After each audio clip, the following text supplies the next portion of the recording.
Hello' everyone, মোৰ অইনটি mini ব্লগলৈ সকলোকে স্বাগতম। ৰাতিপুৱা ৰাতিপুৱা ফুৰি মেলি সেই লাল চাহ একাপ খাইছোঁ। তাৰপৰা এতিয়া ৰাতিপুৱা কাপোৰকেইটা মেলিব আছিলে, ৰ'দলৈ গৈছোঁ কাপোৰকেইটা মেলিবলৈ। যিহেতু ৰ'দটো কাৰাকৈ ওলাইছে, অকণ কাপোৰকেইটা যিহেতু মেলি দিওঁ, কালিয়ে কাপোৰ আছিলে এইকেইটা ধোৱা, ৰ'দটো যিহেতু কাপোৰকেইটা মেলি দিওঁ বুলি ভাবিলোঁ, এনেই কাপোৰকেইটা মেলিছোঁ।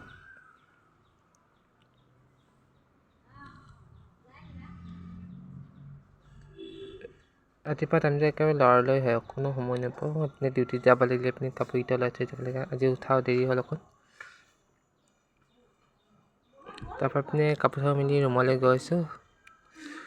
তাৰপৰা আপুনি বিচনাত উঠাব আছিলে, বিচনাত কাপোৰকেইটা পাৰি মেলি উঠাইছোঁ। আৰু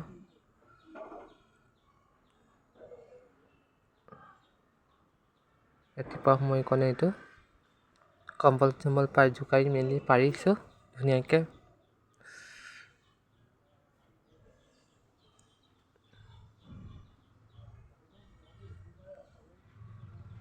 এনেই গাৰু চাৰুবিলাক লগাই পাৰি দিছোঁ। তাৰপৰা বিচনা পাৰি হোৱাৰ পিছত গা পা ধুই মেলি ডিউটিত যাব লগা আছে।